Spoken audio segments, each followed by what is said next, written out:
मैं गौरव मल्होत्रा, अनुदेशक टर्नर, राजकीय औद्योगिक प्रशिक्षण संस्थान अलीगंज लखनऊ से। आज मैं आपको टर्नर व्यवसाय में सैद्धांतिक विषय में उपस्थित प्रसंग, मशीन की परिभाषा व लेथ मशीन का इतिहास बताऊंगा, के बारे में प्रशिक्षण प्रदान करूंगा। कोई भी मशीन जो ऊर्जा लेकर कुछ कार्यकलाप करे उसे यंत्र या मशीन कहते हैं। साधारणतः जो चीज़ हमारे किसी काम को सरल बनाए या आसान बनाए उसे हम मशीन कहते हैं। जैसे पंखा, हवा चाहिए हमको, हम पंखा चला लेते हैं। कपड़े धोने हैं, हम वॉशिंग मशीन का प्रयोग करते हैं। कोई भी काम करना है, जिस काम में कोई चीज़ सरलता पैदा करे वो हमारी मशीन होती है। सरल मशीन वह युक्ति है जो अपने आप पर लगने वाले बल या परिमाण या दिशा को बदल दे, किंतु स्वयं कोई ऊर्जा ना खर्चा करे। यदि हम किसी पर बल लगाएं, जैसे पहले कुएं से पानी लोग निकालते थे रस्सी से, तो अब क्या करने, कुएं में क्या करा, धुरी लगा दी। धुरी लगाने से लगने वाले बल का परिमाण कम हो गया, तो आसानी से काम होने लगे। तो जो चीज़ काम को आसान बनाए और काम को सरल बनाए उसे हम बोलते हैं मशीन। मशीन टूल्स वह उस यांत्रिक युक्तियों को या औजारों को मशीन टूल कहते हैं जो शक्ति चलित होती हैं तथा जिनका प्रयोग प्रायः मशीनिंग क्रिया में द्वारा मशीन के धातु के कलपुर्जों के निर्माण में किया जाता है। जिस चीज़ से हम किसी चीज़ का उत्पादन कर सकते हैं, अवांछनीय धातु को मशीनिंग के द्वारा हटा सकते हैं, वो सभी चीज़ें हमारी मशीन टूल्स में आती हैं। जैसे हमारी लेथ मशीन, हम उस मशीन के द्वारा किसी भी जॉब पर जो हमारा अतिरिक्त मटेरियल है उसको काट कर हम अपने जॉब को बनाते हैं और उस जॉब को कहीं यूज़ कर सकते हैं। तो इन लेथ मशीन को हम मशीन टूल के अंतर्गत रखते हैं। मशीन टूल प्रायः क्या होता है, मानवीय श्रम के बजाय शक्ति चलित होती है। पावर उसको कहीं ना कहीं से, बिजली से या स्टीम से या गैस से मिलता है, लेकिन अगर समुचित तरीके से व्यवस्था की जाए तो उसे मानव द्वारा भी हम चला सकते हैं। एक मशीन टूल को एक पावर संचालित मशीन के रूप में परिभाषित किया है, जो एक ही समय में जॉब को और टूल को दोनों को रखने और कार्य करने में सक्षम होती है। आजकल जितने भी हम मशीनें यूज़ करते हैं, चाहे लेथ मशीन हो, चाहे मिलिंग मशीन हो, जिसके द्वारा हम कोई जॉब बनाते हैं, वो सब की सब हमारी मशीन टूल के अंतर्गत आती हैं। मशीन टूल और मशीनें ये दो अलग अलग चीज़ें हैं। जो हम लेथ मशीन यूज़ करते हैं या मिलिंग मशीन यूज़ करते हैं या शेपिंग मशीन यूज़ करते हैं, जिससे हम कुछ प्रोडक्शन करते हैं, वो हमारी मशीन टूल्स में आती हैं। पर जो हम, जैसे पंखा हो गया हमारा, या हमारी वॉशिंग मशीन हो गई, या ये जैसे हमारी ये रोलिंग मशीन है, तो ये मशीनें जो हैं हमारी मुख्यतः आपको सिर्फ जॉब को मोड़ने काम में आती हैं। जैसे फोर्जिंग है, हैमरिंग है, रोलिंग मशीन है, ये मशीन टूल्स में नहीं आते हैं, ये सिर्फ मशीन है। मशीन टूल्स का तात्पर्य जो धातु को हटाकर किसी जॉब को बनाती हैं, वो सारी मशीनें हमारी मशीन टूल्स में होती हैं। जैसे आपकी lathe machine, milling machine, shaping machine, slotter machine, ये सब आपकी मशीन टूल्स हैं। और मशीन जो ऊर्जा लेकर कोई कार्य करे उसे हम मशीन कहते हैं। मशीन को पावर कहाँ कहाँ से मिलती है? नेचुरल सोर्सेज से, ह्यूमन पावर से, स्टीम इंजन से और इलेक्ट्रिक मोटर से।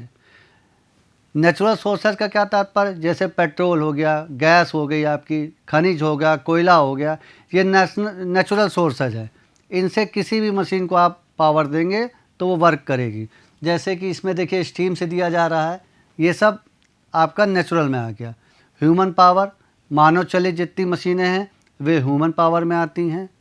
स्टीम इंजन, पुराने समय में जब भाप के इंजन से, आपने सुना होगा इंजन चलते थे रेल में, बहुत सालों तक रेल में भाप के इंजन का प्रयोग किया गया, तो वो स्टीम एनर्जी से ही चलते थे। उसके बाद इंजन का आविष्कार किया गया 1880 में, तो जो मशीन्स को पावर दे जाने लगी वो हमारी इंजन के द्वारा देने लगे। और आज के समय में ज़्यादातर चीज़ों को हम चलाने में इलेक्ट्रिक मोटर का प्रयोग करते हैं, क्योंकि बिजली हर जगह उपलब्ध हो गई है और बिजली के द्वारा ही हम ज़्यादातर मशीन्स को पावर देकर उसको चलाते हैं।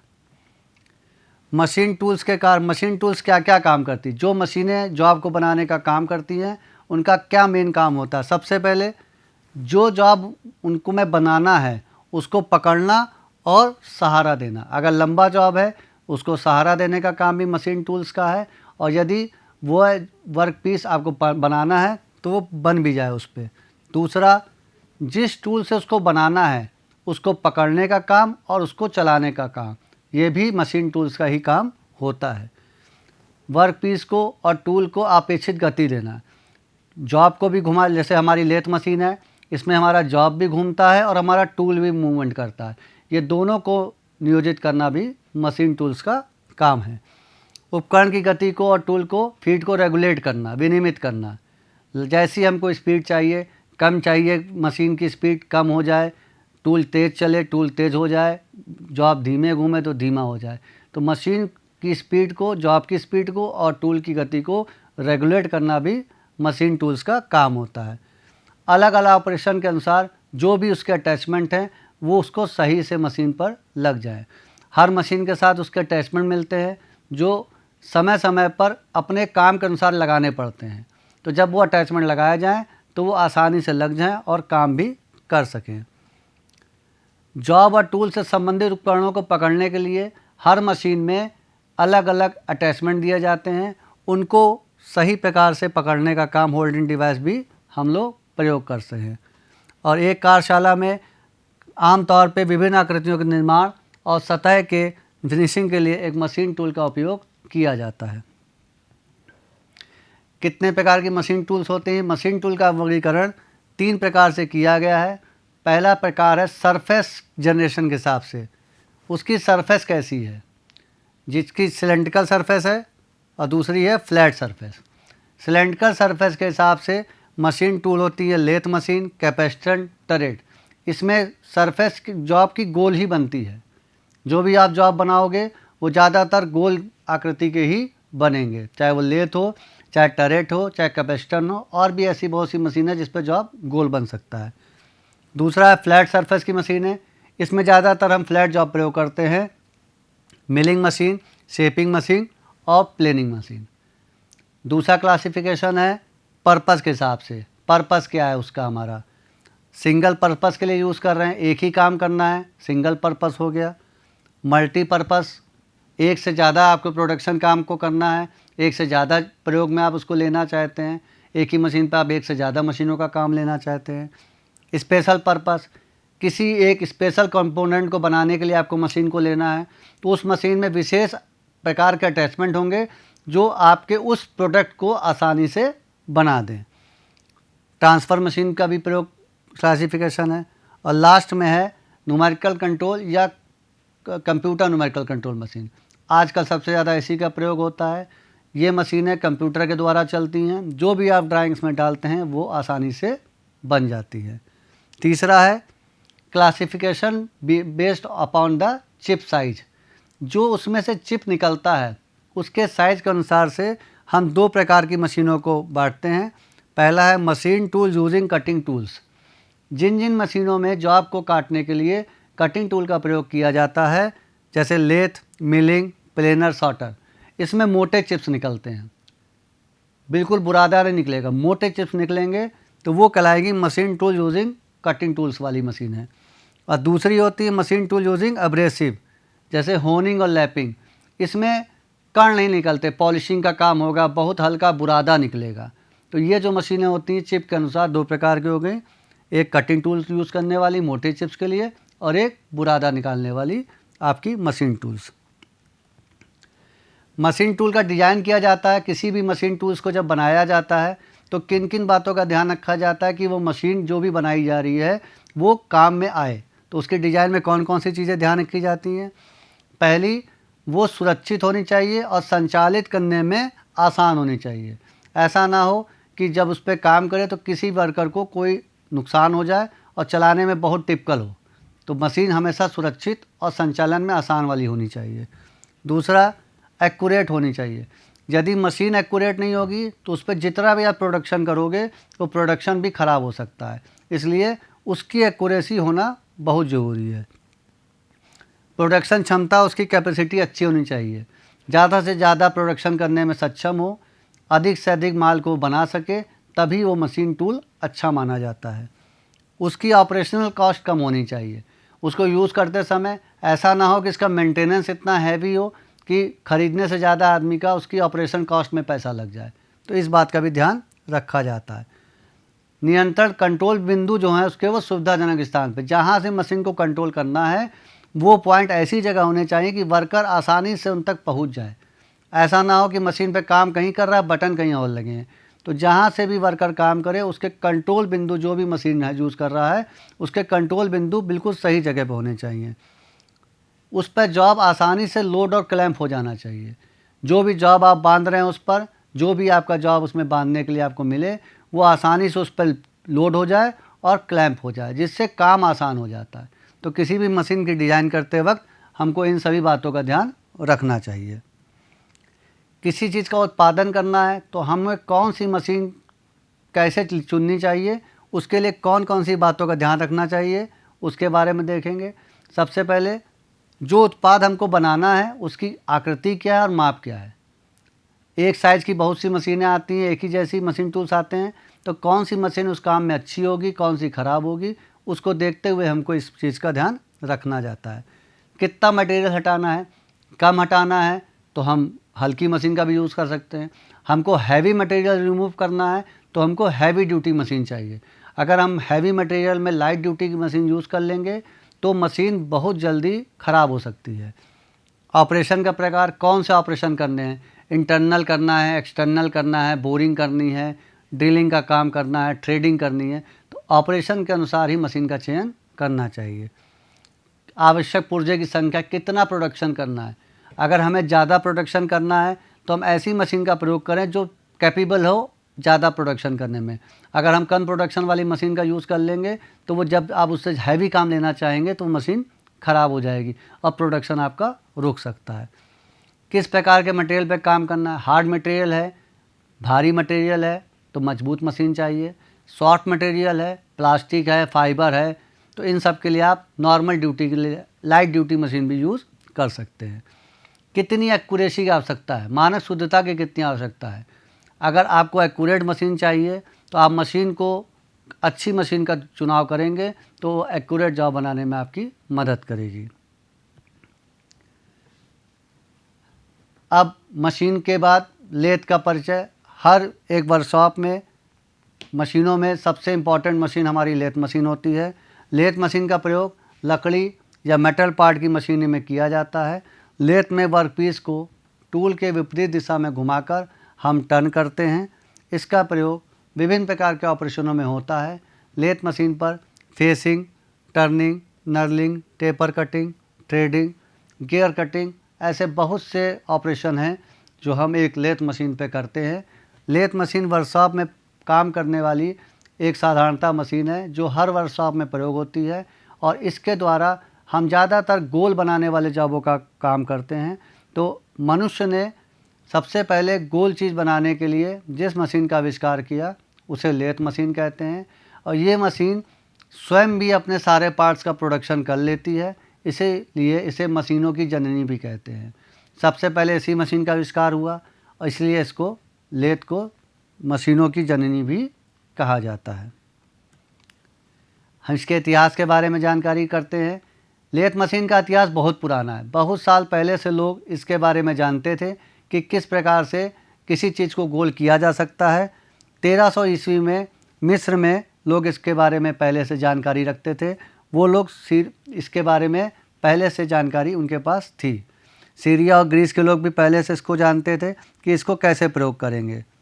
उन्होंने इसको कैसे विकसित किया। सबसे पहले दो लकड़ी के लट्ठों के बीच में एक पीस को एक जॉब को बांधकर और रस्सी के द्वारा कई बल डाल के एक आदमी किनारे खड़े होकर रस्सी को खींचता था तो वो जो जॉब होता था लट्ठे वो घूमा करता था और इसको कठोर धातु से लोग छील कर उसको गोल बनाते थे। सबसे पहले इन पेड़ों के बीच में ये बांधा लठ और इसके बीच में जब इसको रस्सी से खींचेंगे, एक आदमी रस्सी खींचता था, दूसरा कठोर धातु से उसको छीलता था, तो ये जो बीच वाली चीज़ होती थी ये गोल हो जाती थी। तो गोल करने के लिए इसका प्रयोग बहुत सालों से लोग कर रहे हैं और इसमें शुरू में 2 आदमियों का प्रयोग करके लेथ मशीन पे हम रस्सी के द्वारा खींच के इसका किसी चीज़ को गोल करने का काम करते थे। अंग्रेजी में पेड़ के जो तना होता है उसको लथ कहते हैं और इसी सब से लेथ मशीन के LATHE लेथ का आविष्कार हुआ है। हिंदी में इसको खराद मशीन और इंग्लिश में इसको लेथ मशीन इसी वजह से कहा जाता है कि पेड़ों के स्थान पर लोगों ने क्या किया, 2 लकड़ी की खूंटियाँ लगाने लगे और उसके मध्य में पकड़कर कमानी द्वारा गति देकर गोल बनाने लगे। मध्यकालीन के दौरान इस मशीन का उपयोग यूरोप के अधिकतर हिस्सों में फैल गया और इस दौरान औद्योगिक क्रांति के समय इस मशीन ने सभी उद्योगों में अपनी उपयोगिता को सिद्ध किया। सबसे पहले लोग कई प्रकार से चीज़ों को गोल करने का प्रयास करते थे। धीरे धीरे विकास हुआ, 2 लोगों की बजाय एक आदमी ने अपने यूज़ करके उसको कमानी लगा के बना लिया। फिर धीरे धीरे पीछे से स्प्रिंग लगा के लोगों ने इसको यूज़ करना शुरू कर दिया। फिर धीरे धीरे पानी की शक्ति से घूम रहा है, वाटर व्हील के द्वारा पावर लेने लगे। उसके बाद धीरे धीरे मशीनों का आविष्कार हुआ और आज की जो सेंट्रल लेथ या हमारी लेथ मशीन है वो बहुत ही मशीनों वर्कशॉपों में काम में आती है। कैसे कैसे विकास हुआ, सबसे पहले हमको पता है 2 पेड़ों के मध्य में लकड़ी के लट्ठे को डालकर हम लोग उसका यूज़ करते थे और एक व्यक्ति खड़ा होकर उसको खींचता था और दूसरा व्यक्ति कठोर धातु से छील के किसी चीज़ को गोल करता था। आगे जाके रोमवासियों ने उसमें कुछ सुधार किया और ये लकड़ी का धनुष लगा दिया। इस धनुष को लगाने से यहाँ पे एक धुरी लगा दी, इस धुरों में इसको ऐसे करके लपेट दिया। अब एक ही व्यक्ति एक हाथ से इसको खींचता था और दूसरे हाथ से इस पे बंधे हुए जॉब को आसानी से गोल कर लेता था। तो इस विधि से जो 2 व्यक्ति काम कर रहे थे, पेड़ वाले लथ वाले हिस्से पर एक खींचता था तने को, दूसरा उसको खटोरते से छीलता था, उससे ये रूप सुधरा हुआ आ गया। इसमें एक ही व्यक्ति कमानी को पकड़कर खींचने लगा और वही व्यक्ति दूसरे हाथ से जॉब को बनाने लग गया। आगे चल के इसमें रोमवासियों ने एक पैडल मशीन का भी उपयोग किया वर्कपीस को घुमाने के लिए। इस मशीन में ये देखिए स्प्रिंग लगी है ये, और ये पैडल लगा है। इस पैडल को दबाकर वो इसको चलाने लगे। इस मशीन का नाम स्प्रिंग पोल खराद कहा जाता है। इसका उपयोग 20वीं शताब्दी के शुरुआत में होने लगा। इसमें एक व्यक्ति खड़ा होकर एक पैर से इसको दबाता था और इसके टेंशन की वजह से, स्प्रिंग की वजह से ये जॉब आपका देखिए यहाँ बंधा है, ये जॉब आपका घूमता था और दोनों हाथ फ्री होने की वजह से वो आसानी से इसको काम करता था। तो लेथ मशीन में पहले 2 पेड़ों वाला मशीन बनी, फिर थोड़ा विकास हुआ, धनुष लगा कर कमानी लगा के काम करा गया, फिर उसके बाद स्प्रिंग पोल लेथ का आविष्कार किया गया। सन 1700 में चूड़ी काटने वाली खराद का आविष्कार हुआ। लेथ मशीन का जो मुख्य काम आज के समय में है चूड़ी काटना, वो सन 1700 में इसका आविष्कार किया गया। इसमें कार को 2 स्तंभों के मध्य में बांधकर तथा कार के समांतर लगे लीड स्क्रू द्वारा काटे जाने वाली चूड़ियाँ काटी जाने लगी। इसमें एक जॉब को बनाने के लिए जॉब के समांतर ये जॉब आपका है मान लीजिए सेंटर टू सेंटर, और उसी के मध्य में एक लीड स्क्रू बांधा जाता था। लीड स्क्रू इस तरह खांचेदार एक रॉड होती थी, इससे चूड़ियाँ इसके गरारी लगाकर, यहाँ पे गरारी लगाकर इस गरारी को मोशन और जॉब पर चूड़ियाँ काटने का काम शुरू हो गया। लेकिन एक से ज़्यादा पिच की जब चूड़ी काटने की बारी आई तो बार बार हमको ये लीड स्क्रू बदलना पड़ता था। इसमें थोड़ा सा सुधार हुआ और सन 1800 ईस्वी में हेनरी माउंटस्ले ने चूड़ी बनाने का मूल तरीका निकाला। इन्होंने विभिन्न दांतों को गेरों के रूप में प्रयोग करके उसकी मदद से चूड़ी काटने का काम किया। उनके द्वारा देखिए ये मशीन बनाई गई थी, इसे हेनरी माउंटस्ले लेथ भी कहते हैं, और उन्होंने ही मुख्यतः चूड़ी बनाने वाली लेथ का आविष्कार किया था। इसलिए लेथ मशीन के जब आविष्कार की बात होती है तो हेनरी माउंटस्ले का ही नाम सबसे आगे लिया जाता है।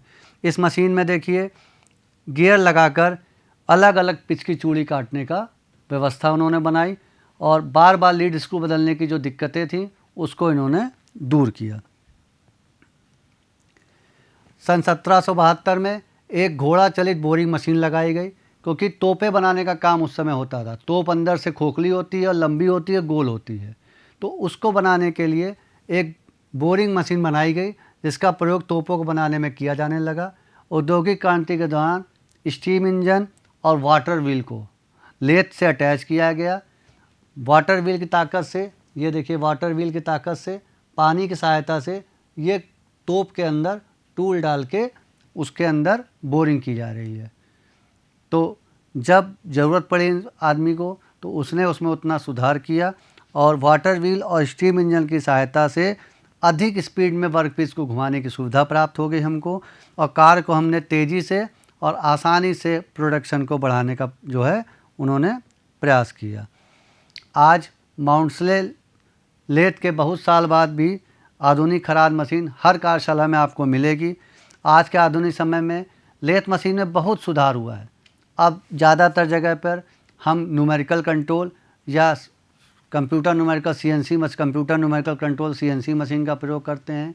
कुछ वर्कशॉपों में कैपेसिटर और टरेट का प्रयोग होता है और साधारणतः हम सेंटर लेथ का प्रयोग करके बहुत ही आसानी से खराद मशीन पे बहुत से ऑपरेशन कर सकते हैं, जिसमें जो आपको गोल करना, टर्निंग करना, फेसिंग करना, ड्रिलिंग करना, बोरिंग करना, ऐसे बहुत से ऑपरेशन हैं जो लेथ मशीन पे आसानी से हम बनाकर कर लेते हैं।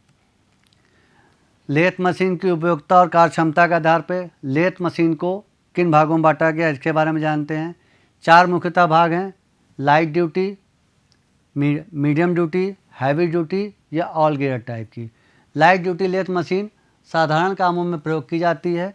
ऑटोमोबाइल सेक्टर में अच्छे इलेक्ट्रिकल और जो आपके इलेक्ट्रॉनिक्स के इंडस्ट्रीज़ हैं, वहाँ पर छोटे, महीन और छोटे छोटे और सूक्ष्म पार्ट बनते हैं।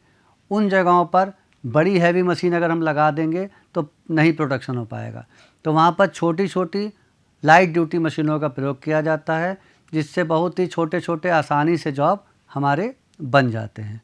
दूसरी आती है हमारी मीडियम ड्यूटी की मशीन। ये उससे अधिक शक्तिशाली होती है। इस पे बड़े जॉब आसानी से बांधे जा सकते हैं। ये डिज़ाइन में अलग अलग प्रकार की आती हैं और वर्कशॉप में साधारणतः सामान्य कामों में हम इसी का प्रयोग करते हैं। इसके द्वारा किसी भी जॉब को आप आसानी से बड़े व्यास के जॉब को आसानी से इसमें पकड़ सकते हैं। टूल पकड़ने के इसमें विभिन्न साधन होते हैं, जिसके द्वारा आप जॉब को पकड़कर आसानी से कोई भी ऑपरेशन, चाहे वो टर्निंग हो, चाहे वो फेसिंग, ड्रिलिंग, बोरिंग, कोई भी ऑपरेशन हो, वो कर सकते हैं। तीसरी आती है हैवी ड्यूटी मशीन। लोहे और स्टील जैसी उच्च श्रेणियों की सामग्रियों से बनी होती है। ये भारी कामों के लिए प्रोडक्शन में इसका यूज़ किया जाता है। ये हैवी ड्यूटी कामों के लिए डिज़ाइन की गई है। इसके द्वारा जितने भी आपके हैवी ड्यूटी के काम हैं, भारी काम, प्रोडक्शन करना है आपको किसी चीज़ का, लगातार मशीन को चलाना है, तो वहाँ पर हम हैवी ड्यूटी मशीन का प्रयोग करके वो काम करते हैं। चौथी है आपकी all gear type lathe machine. इस मशीन में सभी घूमने वाले कंपोनेंट एक ही जगह से विभिन्न स्पीड के गियरों द्वारा संचालित किए जाते हैं तथा विभिन्न प्रकार के ऑपरेशन बड़ी आसानी से हो जाते हैं। ये मशीन भारी कामों को बहुत ही आसानी से कर ले जाती है। इसमें जितने भी अटैचमेंट हैं, ये सब अटैचमेंट मशीन पर लगे रहते हैं, जिससे ये करते का आसानी से आप इसको करते रहेंगे, मशीन में कोई भी दिक्कत नहीं आएगी। इसके बाद आती है आपकी इम्पोर्टेड लेथ। इस प्रकार की लेथ में बहुत ही उच्च क्वालिटी की लेथ मशीनें आती हैं, जिस पर ज़्यादातर एक्यूरेसी वाले ऑपरेशन किए जाते हैं। ये मशीन थोड़ी महंगी होती है और इसके द्वारा प्रोडक्शन के कामों में ही इसका यूज़ किया जाता है। इसको चलाने के लिए भी हाई स्किल लोगों की ज़रूरत पड़ती है, क्योंकि इसमें बहुत ही एक्यूरेसी वाले जॉबों को हम लोग बनाते हैं। काम के अनुसार ये 2 प्रकार की होती है, एक होती है मैनुअल लेथ और एक होती है हमारी CNC लेथ। मैनुअल लेथ का मतलब ही जिसको मैनुअल चलाया जाए। इसमें टूल को चलाने के लिए हमको मैनुअल संचालन करना पड़ता है और इसको चलाने के लिए जो व्यक्ति इसको चलाता है वो स्किल्ड होना चाहिए। यदि स्किल कारीगर होगा तो जॉब आपका सही बनेगा। इस पे आप अनस्किल व्यक्ति को अगर लगा देंगे तो जॉब का प्रोडक्शन ख़राब हो जाएगा। तो इसको बनाने के लिए स्किल व्यक्ति की ज़रूरत होती है और हाई एक्यूरेसी के जॉब इस पर बनते हैं। आज के समय में प्रोडक्शन में जो लोग लेथ यूज़ करते हैं उसे हम बोलते हैं CNC मशीन। इस मशीन का पूरा नाम है कंप्यूटर न्यूमेरिकल कंट्रोल मशीन। इस मशीन में एक कंप्यूटर लगा होता है जिसके अंदर हम प्रोग्राम को फीड कर देते हैं और सिर्फ बटन दबा के, ये जॉब को पकड़ने की होल्डिंग डिवाइस होती हैं, इसमें जॉब को बांधना होता है। उसके बाद सारा काम स्वयं अपने आप कंप्यूटर द्वारा होता है। तो ये CNC मशीन का प्रयोग आजकल इंडस्ट्रीज़ में ज़्यादा होता है। इसके द्वारा बनने वाले लगभग 100% जॉब अच्छे बनते हैं। कठिन से कठिन ऑपरेशन जिसको करने में बहुत दिक्कतें आती हैं, चाहे वो लाइट ड्यूटी मशीन हो, चाहे हैवी ड्यूटी मशीन हो, चाहे ऑल गियर टाइप की हो, उन सब में जितनी भी दिक्कतें आती हैं वो सब इसमें नहीं आती है। तो CNC मशीन आज के समय में सबसे ज़्यादा प्रयोग होने वाली मशीन है। आज के प्रशिक्षण में मैंने आपको मशीन की परिभाषा, मशीन क्या होती है, किस काम आती है, इसके बारे में आपको बताया। मशीन टूल्स क्या होते हैं, जो किसी जॉब के ऊपर से धातु को हटाकर उसको मशीनिंग करके उसकी इच्छित आकार प्रदान करते हैं, वो सभी हमारी मशीन टूल्स में आते हैं। चाहे वो लेथ मशीन हो, चाहे मिलिंग हो, चाहे शेपर हो, चाहे प्लेनर हो। मशीन टूल्स के काम क्या क्या होते हैं इसके बारे में हम लोगों ने आज बात करी। जॉब को पकड़ना, टूल को फीड देना, अटैचमेंट पकड़ना, ये सब आपके मशीन के काम होते हैं। मशीन टूल का क्लासिफिकेशन पढ़ा कि सरफेस के अनुसार मशीन दो प्रकार की होती हैं, सिलेंड्रिकल सरफेस वाली और फ्लैट सरफेस वाली। पर्पस के अनुसार से single purpose, multipurpose, transfer, special, numerical control मशीनों के बारे में जाना हम लोगों ने। इसके अलावा क्लासिफिकेशन हमने चिप्स के अनुसार पढ़ा कि मोटे चिप्स में हमारी लेथ, मिलिंग, शेपर आती हैं और जहाँ कण वाले चिप्स निकलते हैं, होनिंग और शेपिंग, वो अलग क्लासिफिकेशन में हमारी आती हैं। इसके बाद हमने मशीन टूल के निर्माण नियम में पढ़ा कि किसी मशीन टूल का हम जब डिज़ाइन करेंगे तो हमको वहाँ पर क्या क्या चीज़ों का ध्यान रखना चाहिए। वो सुरक्षित होनी चाहिए, संचालन में आसान होनी चाहिए, उसकी ऑपरेशन कॉस्ट कम होनी चाहिए। इस तरीके से कई चीज़ों का ध्यान रख के हम किसी मशीन का डिज़ाइन करते हैं। किसी मशीन टूल का चयन करना है तो हम किन किन बातों का ध्यान रखेंगे कि जो मशीन हम टूल चयन कर रहे हैं, कौन सा जॉब बनाना है, क्या नाप है उसकी, कितना मटेरियल हटाना है, कितना प्रोडक्शन करना है। ये सब बातें ध्यान रख के अगर हम मशीन टूल का चयन करेंगे तो हमें लाभ, फ़ायदा होगा और आसानी से हमारे जॉब बन जाएंगे। लेथ मशीन के बारे में जाना, मशीन टूल्स में लेथ का परिचय जाना हमने, मशीन की जननी से कहते हैं, उसका इतिहास जाना हम लोगों ने, कैसे कैसे जो है लेथ मशीन का धीरे धीरे विकास हुआ। 1300 में जो पेड़ों के मध्य में लकड़ी बांध के हम लेथ मशीन का प्रयोग करते थे, आज हम कंप्यूटर न्यूमेरिकल कंट्रोल मशीन तक आ गए हैं। ये मशीन का विकास है और आगे चल के इसमें और सुधार होगा और अच्छी मशीनें भी बनेंगी। ये मैंने आज का कंटेंट निमी की ई-बुक से लिया था जो टर्नर ट्रेड के लिए बनी है। आशा करता हूँ कि आज का प्रशिक्षण आपके भविष्य में मददगार साबित होगा। धन्यवाद।